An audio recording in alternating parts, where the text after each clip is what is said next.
लगभग 16 वर्षों से मैं अभ्यास कर रहा हूं, फिर भी मैं मानता हूं कि गाय का जितना बड़ा विज्ञान है उसका शायद 2-4 बूंद ही मैंने सीखा, समझा है और अभ्यास किया है।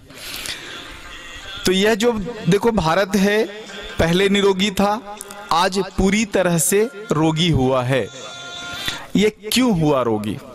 आखिर 68 साल के काले अंग्रेजों के भारत में क्या क्या कुछ ऐसा हुआ जिसके कारण हमारे देश की स्थिति इतनी खराब हुई, हमारे स्वास्थ्य की स्थिति इतनी खराब हुई। इस पर जब हम लोगों ने गहराई से अध्ययन करना शुरू किया तब हमें जो है एक सच्चाई पता चली हमें कि हमारा जो यह भारत देश है पूरी तरह से निरोगी था। इसके पीछे एक ऋषि ने काम किया था। हाँ, महाभारत काल से लगभग 1500 साल बाद इस धरती पर एक ऋषि हुए, महर्षि वाग्भट, और उनका जो कार्य क्षेत्र है पूरे भारत में रहा। उनका जो जीवन का जो अंतिम दिन है वह भारत के केरल प्रांत में बीता। उनकी युवावस्था मध्य भारत में रहा, अनुसंधान का क्षेत्र पूरा भारत रहा। उन्होंने भारत को निरोगी करने के लिए भारत के लोगों के जीवन को 3 सुरक्षा चक्रों में पिरोया था, जोड़ा था। भारत का व्यक्ति 3 सुरक्षा चक्रों में बंधा हुआ था, जिसके कारण भारत निरोगी था। और इसी सच को अंग्रेजों ने जाना और एक एक कर तीनों कड़ी को तोड़ी उन्होंने। और जैसे ही कड़ी टूटी, भारत बीमार होना शुरू हुआ। और जैसे जैसे अब बची खुची कड़ी टूट रही है, हम तेजी से बीमार होते जा रहे हैं। इसमें जो पहली कड़ी थी वह गाय थी, कि भारतीयों का जीवन गाय से जुड़ा हुआ हो। भारत में कोई ऐसा घर ना हो जहां गाय ना बंधती हो। इसकी स्थापना उन्होंने करवाई उस समय के राजाओं की मदद से, कि प्रत्येक घर के लिए गाय निश्चित करो। तो भारत के घर घर में गाय थी। गाय यानी हमारे जीवन की पहली सुरक्षा चक्र। जब ये जानकारी मिली अंग्रेजों को तो तोड़ा, और काले अंग्रेज उनसे ज्यादा तेज गति से तोड़े। हाँ, देखो अंग्रेज गए 1947 में जब भारत से, उस समय भारत में गायों की संख्या 34 करोड़ के आसपास थी। 32 से 34 करोड़ थी गायों की जनसंख्या। 68 वर्षों के काले अंग्रेजों के राज में क्या हुआ?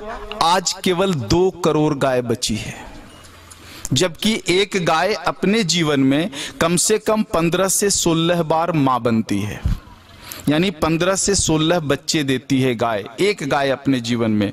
34 करोड़ गाय, और आज 68 साल के बाद कितनी संख्या होनी चाहिए थी, इसका गणित लगा सकते हो आप। लेकिन क्या हुआ? 2 करोड़ केवल बची हुई है, केवल 2 करोड़। सरकार का जो सेंसेक्स रिपोर्ट आप पढ़ोगे तो सरकार कहती है कि 14 करोड़ पशुधन है। पशु, गाय, भैंस, जर्सी, हॉस्टियन, फ्रीजियन, ऊंट, बकरी सब मिलाकर के 14 करोड़ है। गाय कितनी है सरकार नहीं बचाती। तो हमने अपने स्तर से जो 2012 में जो है इसकी आंकड़ा निकाली तो मालूम चला कि केवल उसमें से 2 करोड़ ही गाय बची हुई है। और शायद आज 2016 आते आते तक 2 करोड़ भी नहीं होगी, संख्या उससे कम ही गई होगी, क्योंकि प्रतिदिन 2-2.5 लाख गायें कटती है हमारे देश में आज भी, सरकार के बुचड़खाने में और निजी बुचड़खानों में, दोनों में मिला करके। तो इतनी तेज गति से जो गाय खत्म हुई है, इसके पीछे जो सोच रही सरकारों की, अंग्रेजी सरकारों की और हमारे काले अंग्रेज वाली सरकारों की यही सोच रही कि भारतीयों का जीवन निरोगी है क्योंकि गाय सुरक्षा चक्र में पहले स्थान पर है, तो तोड़ो। अब एक सवाल आपके मन में आया होगा कि ये तो हमारी सरकार है, हमारी सरकार क्यों चाहेगी कि भारत के लोग बीमार पड़े? तो भारत की सरकार इसलिए चाहती है भारत के लोग बीमार पड़े क्योंकि भारतीय बीमार पड़ेंगे तब भारत का जीडीपी बढ़ता है। ये वर्ल्ड बैंक कहता है कि जी जीडीपी बढ़ाओ, हाँ टर्नओवर बढ़ाओ। तो टर्नओवर कैसे बढ़ेगा? जब वस्तुओं की का विनिमय ज्यादा होगा, खरीद और बिक्री ज्यादा होगा। तो मेडिकल इंडस्ट्रीज में सबसे ज्यादा खरीद और बिक्री होता है, तो भारतीय बीमार पड़ते हैं तो भारत का जीडीपी बढ़ता है। तो विश्व बैंक कहता है कि जी आपका जीडीपी बढ़ गया, हम आपको कर्जा ज्यादा देंगे।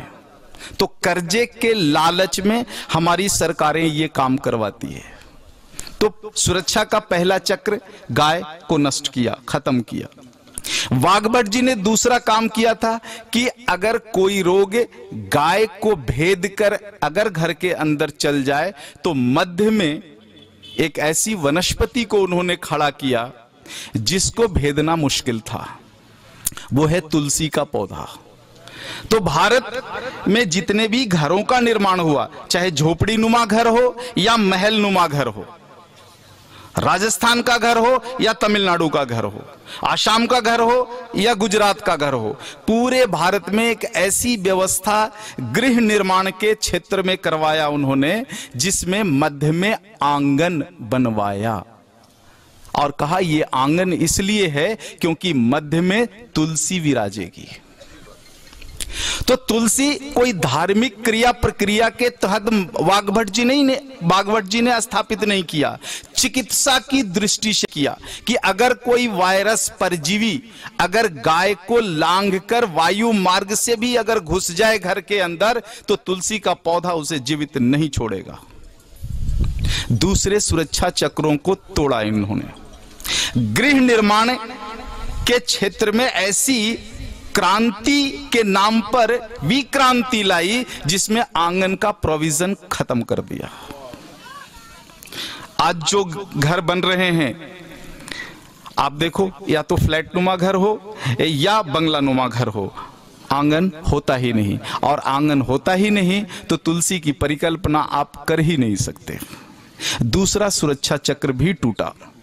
और तीसरा सुरक्षा चक्र जो है उन्होंने स्थापित करवाया रसोई घर के माध्यम से कि भारत के हर घर में रसोई घर होनी चाहिए।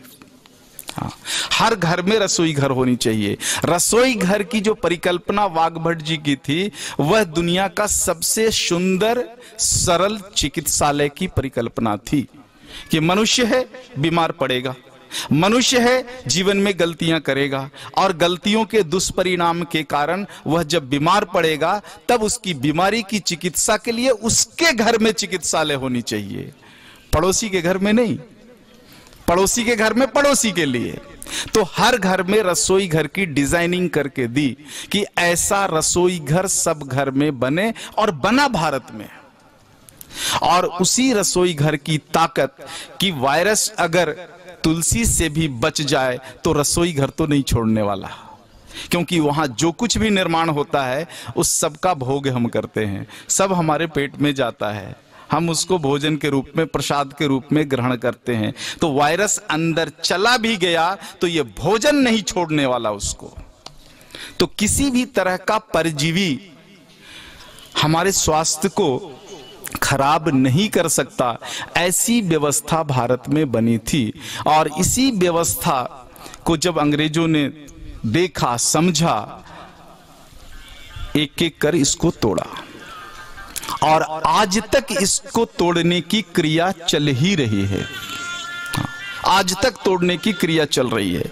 जब मैंने वाघभट्ट जी को पढ़ना शुरू किया और उसमें से ये 3 सुरक्षा चक्रों की जब मुझे जानकारी मिली, तब एक एक कर सुरक्षा चक्रों पर जब अध्ययन का काम हमने शुरू किया तब पता चला कि गाय तो खुद संपूर्ण चिकित्सा है।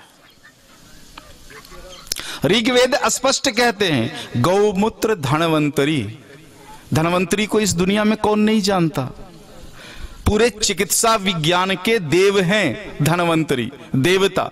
धन्वंतरी जी ने ही जन कल्याण के लिए आयुर्वेद को प्रचारित किया। ब्रह्मा के इस ज्ञान को लेकर और पूरी दुनिया में प्रचारित करने का जिस देव ने काम किया वो धन्वंतरी हैं, और वो देव स्वयं विद्यमान हैं कहां?